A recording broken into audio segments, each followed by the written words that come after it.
Here's your news for April 10th, 2020. We're kicking off today with news from Monday Night Raw, as Jerry Lawler will be returning to commentary next week.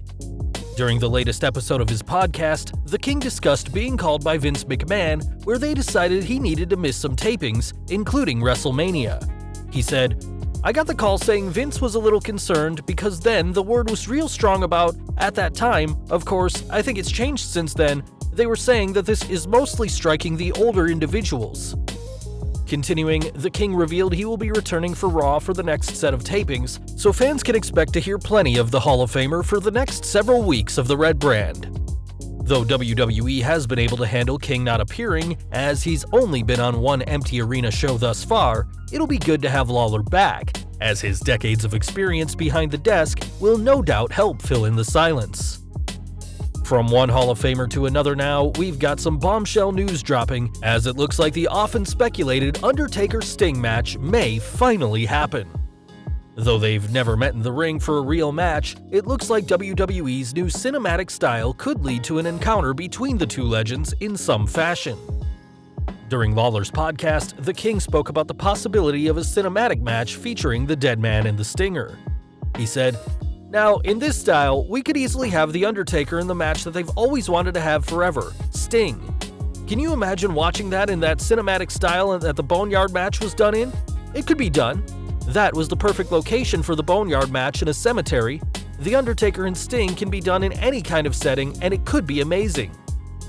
It's no secret that the Boneyard match was praised by both fans and superstars, and with the news that The Undertaker will remain as the American Badass, there's the possibility of more Boneyard matches. Vince McMahon once said in Beyond the Mat that WWE makes movies, and though these cinematic matches were done out of necessity, it looks like the concept might be around to stay. The Boneyard match wasn't the only huge cinematic contest at WrestleMania though, as Night 2 saw John Cena lose the Firefly Funhouse match, despite taking no real bumps in the match, which was more mental than physical. Fans will never know what their match would have looked like in the Raymond James Stadium, but what we do know is that Cena recently teased retirement with a cryptic tweet. In the tweet, Cena said how all things end. When it's time to leave, leave them guessing, which led fans to wonder whether he was referring to his in-ring career. A day later, Cena tweeted out another message, this time about uncertainty, and following his epic WrestleMania encounter, it seems that Cena's career is in question. With that said, Cena has said in the past that he doesn't think he'll ever retire, though these new comments could give fans a reason to believe he's changed his mind. We have some unfortunate news to report now, as WWE Money in the Bank 2020 has undergone a massive change. Though the show is still taking place, it won't be happening at the Baltimore Royal Farms Arena on May 10th, as the venue confirmed on social media.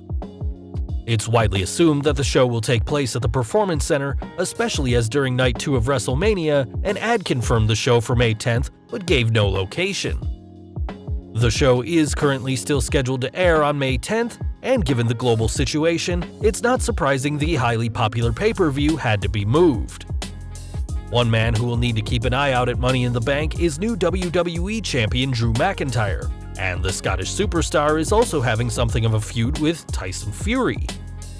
Last competing in WWE in Saudi Arabia, the Gypsy King has said that he wants to wrestle again, and though the ongoing global situation nixed a WrestleMania appearance, Fury has challenged Drew McIntyre. While speaking on WWE's The Bump, McIntyre said that if Fury keeps pushing for it, then he's more than happy to drop him with a Claymore kick. He said, "Apparently Tyson Fury and I are feuding now. You know, he's been petitioning for a match with me. I want the world to know our superstars are getting a frickin' match first before him. But if he keeps pushing it, I'll knock his head off when things get back to normal." After defeating Brock Lesnar at WrestleMania and The Big Show on Raw, the prospect of Drew vs. Fury could be interesting, and we'll have to wait and see what the cards hold for WWE throughout this unpredictable point of human history. We've got some huge news from Corey Graves now, as the WWE commentator was unable to make the closed-set Performance Center tapings recently, meaning he missed out on calling WrestleMania. After the show of shows though, Graves dropped a bombshell during his After the Bell podcast, As while speaking to Edge about his last man standing victory over Randy Orton, he commented on trying to get medically cleared to return. He said, "Watching it, honestly man, it was inspiring, and I would say at 2 or 3 different points I went, I live in Pittsburgh now, I should go find Dr. Maroon. It just gave me that urge to do this all over again, and I don't know if that's a possibility, but the thought was planted in my brain for quite some time." Like Edge, Graves had to cut his career short, as while he was in NXT, concussions led to an early retirement and a move to commentary. Though retiring from concussions isn't the same as Edge's neck issues, it's clear that Graves wants to return, and it couldn't hurt to see what the doctors say. Speaking of NXT, the past few weeks of the Gold brand have featured a couple of kidnapping angles, and this story is reportedly drawing from a very interesting real-life situation. During Wrestling Observer Radio, Dave Meltzer explained the angle, saying that the former El Hijo de Fantasma from AAA will be the leader of a new stable that kidnaps and recruits new members. He said, "It's a Symbionese Liberation Army gimmick. Essentially what that means is the people being kidnapped become sympathized with their kidnappers." If you need a refresher in history, the Symbionese Liberation Army was an American terrorist organization in the mid-1970s that recruited people via kidnapping to pull off bank robberies, 2 murders, and other violent acts. In NXT, Raul Mendoza and Joaquin Wilde are henchmen in this new stable with Del Fantasma, and it looks like WWE have big plans for the group in the coming weeks. Back to WrestleMania now, and one match that rocked fans was the last man standing encounter between Edge and Randy Orton, though according to the Rated R Superstar, the match wasn't what was planned. Speaking on After the Bell about the 36-minute match, Edge revealed that the time the company filmed their encounter didn't coordinate with the ideas that they had, meaning the pair had to call a lot on the fly. He said, "We had to change everything, and that's truly what you saw was a 40-minute audible, and I'm proud of that. I'm proud that we, without uttering 2 words to each other, were able to do that." On the show, Edge spoke about one idea he had planned that didn't make the cut was filming during sunlight with a drone. As he said, "It had to be a fight, and initially I had ideas of drones and going on rooftops, and again, we're filming during sunlight, so that's not gonna work. So let's shift focus here. How do we do this? It's a fight." So that's what we did.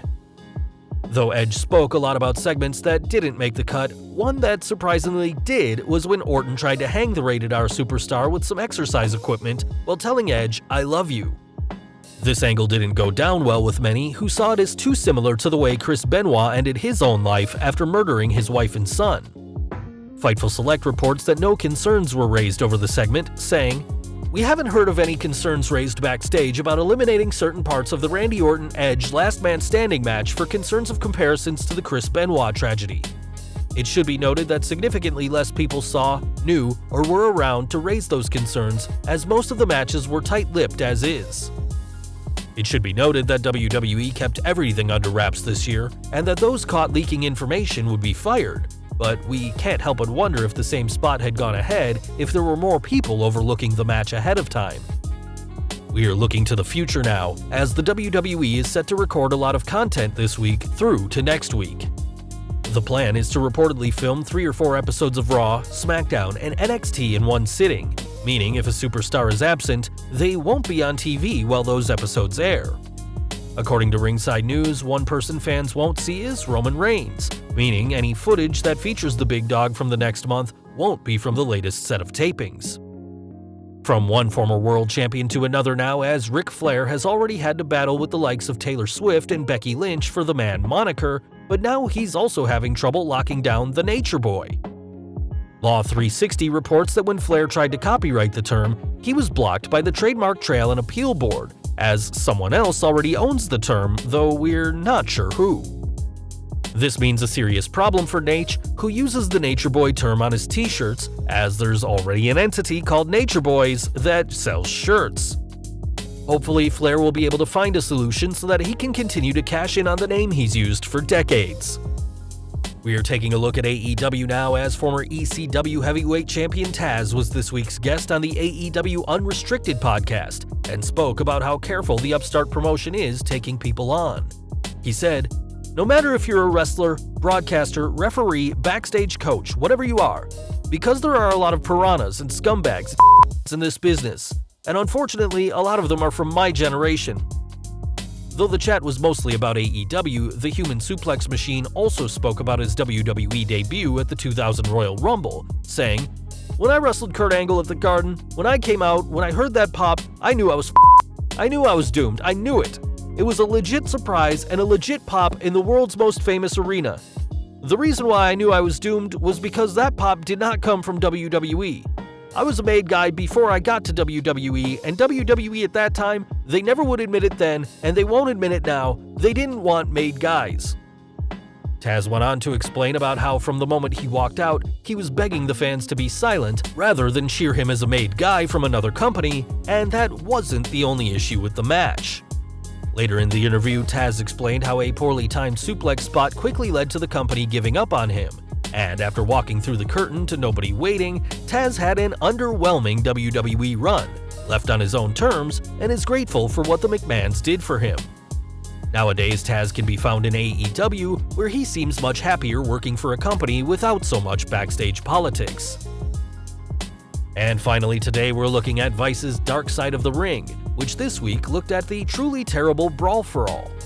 The shoot fighting tournament from 1998, Brawl for All featured 16 WWF superstars who had nothing to lose, with underutilized stars being lured in with a $75,000 cash prize and a program with then WWF champion Stone Cold Steve Austin.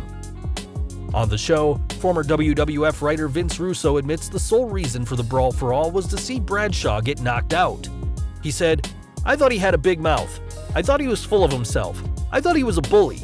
We were backstage at a show one day and John Layfield made the comment that if this were real, I'd beat everybody's ass in the locker room. So now I'm sitting there and I'm saying, you braggadocious bully bastard. I know of at least 10 guys in this locker room who will kick your ass. I went to Vince McMahon and proposed the idea of a Brawl for All."